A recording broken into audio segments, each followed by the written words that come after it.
ഏതായാലും ദേവൻ പറയുന്നത് നമുക്കൊന്ന് കേട്ടിട്ട് വരാം. എന്താണ് രാജിവെച്ചു എന്നുള്ള ഒരു അഭ്യൂഹങ്ങളിൽ വസ്തുത? അത് അഭ്യൂഹമല്ല, നിജമാണ്, റിയാലിറ്റിയാണ്. അതൊരു പെട്ടെന്നുണ്ടായ ഒരു തീരുമാനമല്ല. അത് കുറേ കാലം ഇൻ ദി സെൻസ് ഏതാണ്ട് ഒരു വർഷത്തോളമായിട്ടുള്ള ഒരു കാരണം അതിന് ആശയപരമായിട്ടുള്ള പ്രശ്നങ്ങളല്ല. മോഡിജിയായിട്ട് ഞാൻ ഇന്നും ആരാധിക്കുന്ന ഒരു നേതാവാണ്. മോഡിജി തന്നെ ഇന്ത്യ ഭരിക്കണം എന്ന് ആഗ്രഹിക്കുന്ന ഒരാളാണ്. പക്ഷേ ഇലക്ഷനിൽ ഓരോ രാഷ്ട്രീയ പ്രസ്ഥാനങ്ങളും ഓരോ സ്ട്രാറ്റജി കൊണ്ടുവരും. അവിടെയാണ് റിയൽ രാഷ്ട്രീയ പാർട്ടികൾ നമുക്ക് കാണാൻ പറ്റുന്നത്. അത് നമുക്ക് കാണാൻ പറ്റില്ല, അവരുടെ സ്വഭാവം എന്താണെന്ന് മനസ്സിലാവില്ല. അപ്പോൾ ആ സ്ട്രാറ്റജിക്കലായിട്ട് നോക്കുമ്പോൾ എൻ്റെ അഭിപ്രായമായിട്ട് ചോദിച്ചു പോകാനായിട്ട് ബുദ്ധിമുട്ട് ഞാൻ കണ്ടു. അപ്പോൾ കഴിഞ്ഞ നിയമസഭാ തെരഞ്ഞെടുപ്പിൽ പരിഗണിക്കാതെ മാനസിക വിഷമം ഉണ്ടാക്കിയോ? ഞാൻ പറഞ്ഞ ഒരു നിയോജക മണ്ഡലത്തിൽ എനിക്ക് സീറ്റ് കിട്ടാത്തതുകൊണ്ട് എനിക്കൊരു പ്രശ്നമേ ഇല്ല. ഞാൻ അങ്ങനെ വന്നൊരു ഒരു സിനിമാ നടനായിട്ട് രാഷ്ട്രീയത്തിൽ വന്നത് ഏതെങ്കിലും ഒരു MLA ആവോ MP ആവോ മന്ത്രിയാവോ എന്നുള്ള ഉദ്ദേശത്തിലല്ലല്ലോ. ഇപ്പൊ പാർട്ടി വിടാനുണ്ടായ ഒരു കാരണം എന്താ നമുക്ക് പറയാൻ പറ്റും? ഇലക്ഷൻ സ്ട്രാറ്റജിക്ക് ഉപയോഗിക്കുന്ന അളവ് കോലുകളിൽ എനിക്ക് അഭിപ്രായ വ്യത്യാസമുണ്ട്. ആ അഭിപ്രായ വ്യത്യാസം എനിക്ക് പ്രകടിപ്പിക്കാനായിട്ടൊരു വേദി ഞാൻ ശ്രമിച്ചിട്ടും കിട്ടിയില്ല. പാർട്ടിയുടെ സംസ്ഥാന നേതൃത്വം നമ്മളെ കേൾക്കുന്നില്ല എന്നുള്ളതാണ് അതിന്റെ അർത്ഥം. തീർച്ചയായിട്ടും അതാണ് ഒരു പ്രശ്നം. എൻ്റെ മെയിൻ പോയിന്റ് തന്നെയാണ്. മുൻ നേതൃത്വമാണ് ഇപ്പോഴത്തെ പണ്ട് ഇന്ദ്രൻസ് പറഞ്ഞ ഒരു വാക്കുണ്ട്. എന്താണെന്ന് വെച്ച് കഴിഞ്ഞാൽ വല്ലതും കിട്ടും എന്ന് പ്രതീക്ഷിച്ചിട്ടാണ് ഇവരൊക്കെ എന്ന് പറഞ്ഞു കഴിഞ്ഞാൽ മറ്റുള്ള പാർട്ടികളിലേക്ക് പോകുന്നത് എന്നുള്ള തരത്തിൽ ഇന്ദ്രൻസ് ഒരു പ്രസ്താവന നടത്തിയിരുന്നു. അത് ശരിക്കും പറഞ്ഞു കഴിഞ്ഞാൽ ഇപ്പോഴും ശരിയാണെന്ന് ഓരോ നേതാക്കളും ഇങ്ങനെ തെളിയിച്ചു കൊണ്ടിരിക്കുകയാണ്. ഇന്നലെ ഇപ്പോഴും 2 നേതാക്കന്മാരാണ് BJPക്ക് പുറത്തേക്കുള്ള ഒരു വഴി തുറന്ന് വെച്ചിരിക്കുന്നത്. ഒരാൾ പോയി, ഒരാൾ കുറച്ച് കഴിഞ്ഞിട്ട് വരാം എന്നുള്ള തരത്തിൽ. ഒന്ന് PC ജോർജാണ്. അദ്ദേഹം പറഞ്ഞ വാക്കുകൾ നമ്മളെല്ലാവരും കേട്ടതാണ്. അതുപോലെ തന്നെ എന്ന് പറഞ്ഞാൽ ദേവൻ എന്ന് പറയുന്ന വ്യക്തി സംസ്ഥാന അല്ലെങ്കിൽ എന്ന ദേശീയ പ്രസിഡന്റ് എന്തോ ആയിരുന്നു, അദ്ദേഹവും പുറത്തായി എന്നാണ് പറയുന്നത്. പുറത്ത് പോകുകയാണെന്നാണ് അദ്ദേഹം പറയുന്നത്. കാരണം എന്താണെന്ന് വെച്ച് കഴിഞ്ഞാൽ അയാൾ വേറൊരു പാർട്ടിയൊക്കെ രൂപീകരിച്ച് അത് കോൺഗ്രസിന്റെ കൂടെ ആയിരുന്നു. പിന്നെ എന്ന് പറഞ്ഞാൽ സോണിയാഗാന്ധിയൊക്കെ കാണാൻ പോയിരുന്നു. പക്ഷെ എവിടെയും അക്കോമഡേഷൻ കിട്ടാത്തത് കൊണ്ട് നേരെ BJPയിലേക്ക് കയറി എന്നാണ് എനിക്ക് തോന്നിയിട്ടുള്ളത്. അതെന്താണെന്ന് വെച്ച് കഴിഞ്ഞാൽ അതായത് ഇവരൊക്കെ ഞാൻ പറഞ്ഞല്ലോ എന്തെങ്കിലും കിട്ടും എന്നുള്ള ഒരു പ്രതീക്ഷയോടുകൂടി പോകുമ്പോഴാണ് നമുക്ക് അതായത് ഒന്നും കിട്ടിയില്ലെങ്കിൽ വലിയ വിഷമം വരുന്നത്. ഇപ്പൊ ദേവന്റെ ആ ഒരു വാക്കുകളിൽ കൃത്യമായിട്ട് ആ ഒരു അമർഷമുണ്ട്. അയാൾക്കുള്ള വില കൊടുക്കുന്നില്ല, അയാളോടൊന്നും പറയുന്നില്ല. അതായത് അയാൾ പ്രതീക്ഷിച്ചത് എന്താണോ അതൊന്നും കിട്ടുന്നില്ല. ഒരു കാര്യം ഞാൻ നിങ്ങളോട് പറയാം, അതായത് രാഷ്ട്രീയ പാർട്ടികളെല്ലാം മാറിയിട്ടുണ്ട്, പഴയ പോലെയൊന്നും അല്ല. എന്താണെന്ന് വെച്ച് കഴിഞ്ഞാൽ അവരവരുടെ ആൾക്കാർ, അവരവരുടെ ഗ്യാങ്, അവരവരുടെ ആ പിന്നെ സുഹൃത്ത് വലയങ്ങൾ, ഇതൊക്കെയാണ് ഇന്ന് രാഷ്ട്രീയ പാർട്ടിക്കാർ നോക്കുന്നത്. അല്ലാതെ പഴയതുപോലെ എന്ന് പറഞ്ഞാൽ ഒരു നേതാവിനെ വളർത്തിക്കൊണ്ടുവരണമെന്നോ അല്ലെങ്കിൽ എന്ന് പറഞ്ഞു കഴിഞ്ഞാൽ ആ നേതാവ് ഇങ്ങോട്ട് വന്നാലേ അയാൾക്ക് എന്തെങ്കിലും ഒന്ന് കൊടുക്കണമെന്നൊന്നും ആർക്കും അത്ര വലിയ വിചാരമൊന്നുമില്ല. പിന്നെ തെരഞ്ഞെടുപ്പിൽ എന്ന് പറഞ്ഞാൽ എന്തൊക്കെയോ വാഗ്ദാനങ്ങളും കാര്യങ്ങളൊക്കെ കിട്ടും. അതൊക്കെ നേടിയെടുക്കാൻ പറ്റിയ നിങ്ങൾ രക്ഷപ്പെട്ടു, ഇല്ലെങ്കിൽ എന്ന് പറഞ്ഞു കഴിഞ്ഞാൽ അവിടെയും നിങ്ങൾക്ക് ഒരു കാര്യമില്ലാത്ത ഒരിത് തന്നെയാണ് കിട്ടാൻ പോകുന്നത്. പിന്നെ വേറൊരു കാര്യം എന്താണെന്ന് വെച്ചാൽ ദേവനെ കൊണ്ടൊന്നും ഒരു പ്രയോജനവുമില്ല എന്ന് അവർക്കും മനസ്സിലായി കാണും. ഇപ്പൊ ദേവൻ എന്നല്ല, ഒരുപാട് പേരെ അങ്ങനെയാണ്. BJP എന്ന് പറഞ്ഞു കഴിഞ്ഞാൽ ഒരു പാർട്ടി എന്ന് പറഞ്ഞു കഴിഞ്ഞാൽ ഇപ്പൊ ദേവനെ മാത്രമല്ല, ദേവനെ പോലെ വലിഞ്ഞു കയറി വന്നവർ ഒരുപാടുണ്ട്. അപ്പോൾ ആദ്യം തന്നെ എന്ന് പറഞ്ഞാൽ BJPക്കാർ അവരുടെ ആൾക്കാർക്കല്ലേ കൊടുക്കുക പ്രാധാന്യം. അതായത് അടികൊണ്ടും അതുപോലെ തന്നെ എന്ന് പറഞ്ഞാൽ നിരവധി ത്യാഗങ്ങൾ സഹിച്ചു എന്ന് പറഞ്ഞാൽ ഓരോരോ BJPക്കാരനുണ്ടാവും. അവരുടെ ആൾക്കാർക്കല്ലേ കൊടുക്കുള്ളൂ. അല്ലാതെ എന്ന് പറഞ്ഞാൽ ആദ്യം തന്നെ ദേവന് കൊടുക്കണം എന്ന് പറഞ്ഞു കഴിഞ്ഞാൽ അവിടെ ആരെങ്കിലും സമ്മതിക്കോ? ഒരിക്കലും സമ്മതിക്കത്തില്ല. അതുകൊണ്ട് എനിക്ക് പറയാനുള്ളത് എന്താ വെച്ചാൽ ഈ വലിഞ്ഞു കയറി വരുന്നവർക്ക് ഒരു സ്ഥാനമാനവും കൊടുക്കരുത്. അവരെന്തെങ്കിലും കിട്ടും എന്നുള്ളൊരു പ്രതീക്ഷയോട് കൂടിയിട്ടാണ് വരുന്നത്.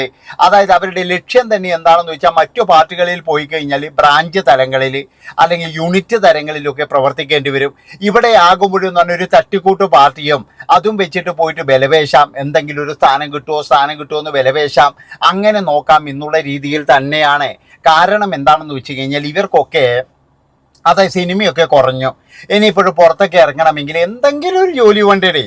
എന്തെങ്കിലും ഒരു ജോലി ഉണ്ടായാൽ മാത്രമേ പുറത്തിറങ്ങിയിട്ട് കാര്യമുള്ളൂ. അല്ലെങ്കിൽ ആൾക്കാർ അങ്ങ് പരിഹസിക്കത്തില്ലേ? ആ ഒരു ഇതുകൊണ്ട് തന്നെയാണ് ഏതെങ്കിലും പാർട്ടിയിൽ അള്ളിപ്പിടിച്ച് നിൽക്കാൻ നോക്കുന്നത്.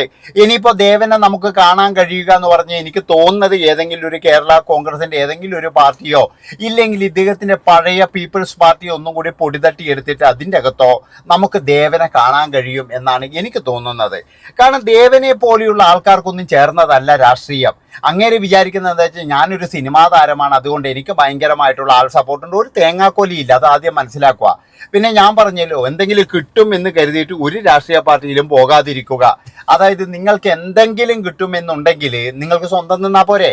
അല്ലാതെ ഇതുപോലെ പോയിട്ട് ഓരോ രാഷ്ട്രീയ പാർട്ടിയുടെയും പോയിട്ട് വാതിൽ ഇങ്ങനെ മുട്ടി നിൽക്കണ.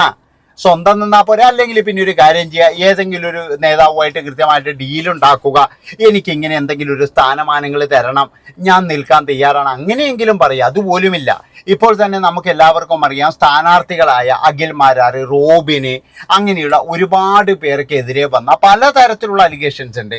റോബിൻ എന്ന് പറയുന്ന വ്യക്തി പിന്നെ അയാൾ ഒരുപാട് ആൾക്കാർക്ക് നിന്ന് കാശ് വാങ്ങിച്ചു എന്ന് പറയുന്നത്, അതിലൊന്നും തെളിവോ കാര്യങ്ങളോ ഒന്നും ഇല്ല. പിന്നെ അഖിൽ മാരാർ പറയുന്നത് എനിക്കൊരു പൈസ പോലും തന്നിട്ടില്ല എന്ന്. അപ്പോൾ എന്തെങ്കിലും തരുന്നു വിചാരിച്ചിട്ടാണോ പോയത്? അല്ല, അഖിൽ മാരാറെ പോലെയുള്ള ഒരാൾക്ക് എത്ര കൂലി കൊടുക്കുകയാണ് വേണ്ടത്? ഒരു ദിവസം പിന്നെ 1000 ഉറുപ്പിക വെച്ചിട്ട് അയാൾക്ക് കൂലി കൊടുക്കേണ്ടി വരും. അതിന് ഓവർ ടൈം ഉണ്ടെങ്കിൽ അതും കൊടുക്കേണ്ടി വരും.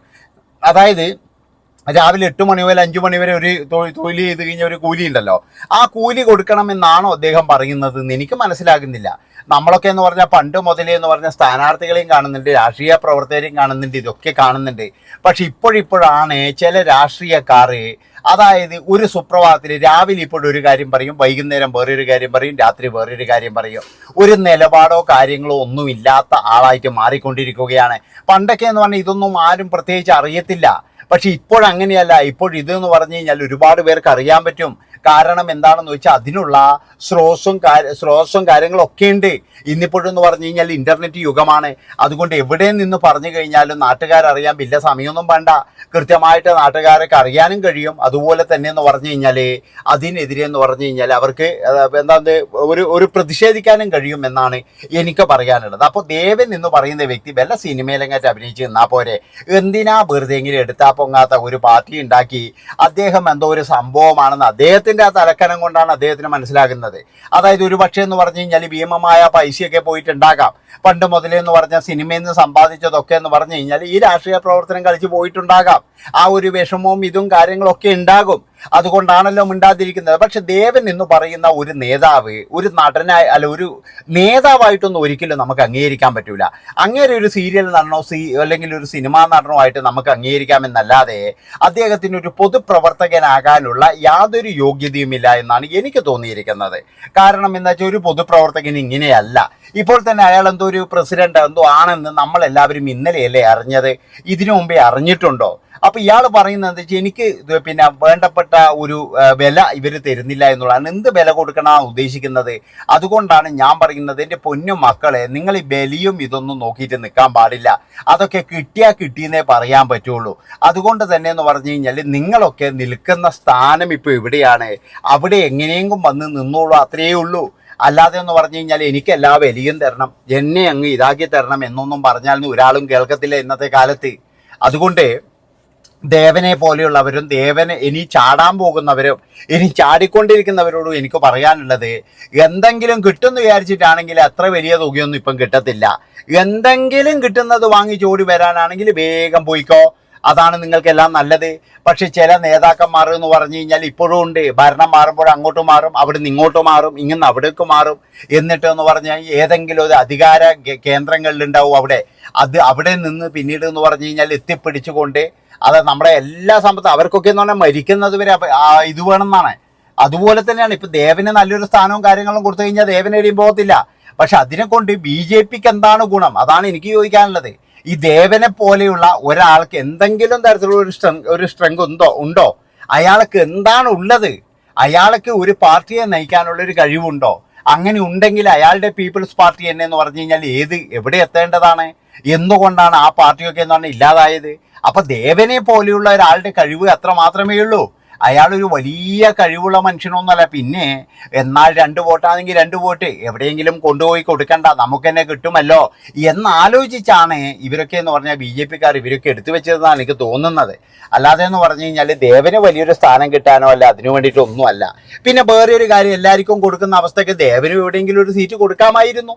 കാരണം എന്താ വെച്ചാൽ അയാൾ ഈ സിനിമയോ ഇത് ഒഴിവാക്കി ആകെ ഒരു കഷ്ടപ്പാടിൻ്റെ ഇതിൽ വന്ന് നിന്നിട്ട് ഒരു സ്ഥാനവും കിട്ടിയില്ല, ഒരു സ്ഥാനാർത്ഥിത്വവും കിട്ടിയില്ല. ഇപ്പോഴെന്ന് പറഞ്ഞാൽ നാണക്കേടുമായി എന്നുള്ള തരത്തിലായി പോയില്ലേ ആ മനുഷ്യൻ്റെ അവസ്ഥ. അതുകൊണ്ടാണ് ഞാൻ പറയുന്നത്, അയാൾക്ക് എന്തെങ്കിലും ഒരു സ്ഥാനമെങ്കിലും കൊടുക്കാമായിരുന്നു. അപ്പം അതുപോലും കൊടുക്കാൻ ഇവിടെ ആരും തയ്യാറല്ല. അതുകൊണ്ടാണ് ദേവന് നല്ല ദേഷ്യം വന്നത്. ദേവൻ ഇന്നലെ പുറത്തു പോയപ്പോഴേ നമ്മൾ അറിയുന്നു, എൻ്റെ മോനെ ഇയാളെന്തോ ഒരു വലിയ പ്രസിഡന്റ് ആയിരുന്നു. അതൊന്നും നമ്മൾ അറിയുന്നില്ലല്ലോ. എടോ പല സിനിമയും കളിച്ച് നിൽക്കാനില്ലേ, ഇങ്ങനെ പോയിട്ട് ഓരോ സ്ഥലത്ത് പോയിട്ട് എന്തിനാ ഇങ്ങനെ ഇരക്കുന്നതെന്ന് എനിക്ക് മനസ്സിലാകുന്നില്ല. അവനവൻ്റെ ബല കളയാൻ വേണ്ടിയിട്ട്. ഇന്നലെ ഇപ്പോൾ ഒരു ദേവൻ ഈ പത്രസമ്മേളനം നടത്തിയോണ്ട് ഇവിടെ എന്താ സംഭവിച്ചിരിക്കുന്നത്? അതാണ് എനിക്ക് ചോദിക്കാനുള്ളത്.